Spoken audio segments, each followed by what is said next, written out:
I'm Mary Rom with the City of Palestine, and I'm the Tourism Marketing Manager. I'm going to share a little bit about what it means to be in Palestine, Texas. So Perfect. if you come to Palestine, join us at the Visitor Information Center because we're going to give you this really awesome map. And so right here, you're currently in a building that was built in 1906. It was the original International Great Northern Railroad depot for Natchez, Texas, and it was moved here to be a visitor center in the late 80s, early 90s. It's been moved a couple of times, but this is its final resting place, and we're happy to have it here.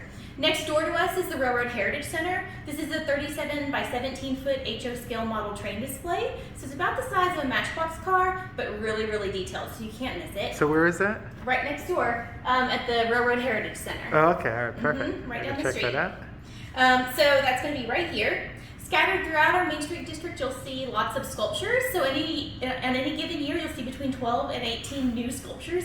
They change out every December. So every year you come back, you'll have some new artwork to look at. As you continue down Oak Street, you'll stop here at the Sacred Heart Catholic Church. It's 128 years old, built with 675,000 bricks that were formed and baked on site with mud that was carted from the Trinity River by horse and buggy. So it's a really, really cool church. They have Mass 7 days a week, so if you sneak in about 45 minutes before the service, you'll get to see a very spectacular church on the inside. The ceiling is all put together with wooden pegs. There are no nails. And that's the Sacred Heart, right? Sacred Heart Catholic Church. Okay, all right. I did drive by that. Next to Sacred Heart Catholic Church is the Redlands Hotel. This is a boutique hotel that was opened in 1914. It was originally built as a hotel, and it was one of the first buildings that had refrigerated rooms. And also the St. Louis Browns used to come down here. I think it was 1916, 1917, and they did their summer practice here in Palestine, Texas, and they stayed at the Redlands Hotel. So it's kind of a neat thing. As you turn the corner, behind the Redlands Hotel, you'll see the Carnegie Library. It's one of the last 12 Carnegie Library buildings still standing in the state of Texas. Ours right now is just available for viewing for architectural purposes, but we're working on updates in order to make it ADA compliant. As you continue down, you'll see and this is going down Crawford Street, you'll see the Historic Texas Theater. This is built in 1930. It's beautiful, and they host 5 shows a year. It's our Palestine Community Theater, so they do 5 shows a year. Also, up the street from that is Island Burger Bakery. It's one of the oldest continuously operated bakeries in the state of Texas.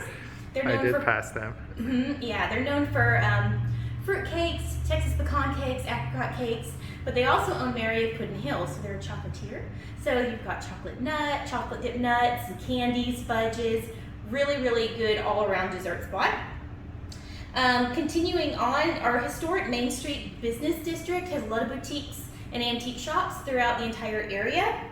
And then you get down here into Old Town, so as you continue to head eastbound through our Main Street district, you get into this Old Town area, and that's the industrial zone for the City of Palestine originally. And then as you come up the hill, you'll see the courthouse, which is at one of the highest points in Anderson County. But it's kind of interesting because Old Town's in a hollow, so we call it Old Town, we call it the Hollow, but it's 100% revitalized. It's a really cool space. We have a bar and nightclub inside our old cotton gin. The oldest business in Palestine still in operation is right down in there. That's the Palestine Herald Press. It's the 3rd oldest newspaper in the state of Texas. Wow. Still going strong. There's also Oxbow Bakery. It's one of the top 5 places in Texas to get pie. And we didn't say that. Texas Highway said that, Texas Monthly said that, and it was on the cover of Southern Living, so they're kind of legit. Also in that area is Hambo's Cajun Grill, Chloe and Claire Company, Pint and Barrel Draft House in the old Illuminary. So there's really a lot of stuff kind of happening. Wells Creek Crossing, all of this really cool stuff has a really great vibe in Old Town Palestine. And that is what you'll find in Palestine Main Street. All right, thank you so much. So if there's one thing that I shouldn't miss, what would that be? I think the one thing that you shouldn't miss is the Texas State Railroad. So it's not in the Main Street district, but we are home to the official railroad of Texas. It is a vintage steam engine, and they have a vintage diesel and vintage steam, and they depart 3 days a week, Thursdays, Fridays, and Saturdays. Sometimes they have date nights and dinner trains and things like that. And every Christmas, we host the only Polar Express in the state of Texas. So that's based on the book, and it is a magical experience, but the train ride itself is worth the drive. All right, perfect. I'm going to head down there. So thank you so much. I appreciate it. You're welcome.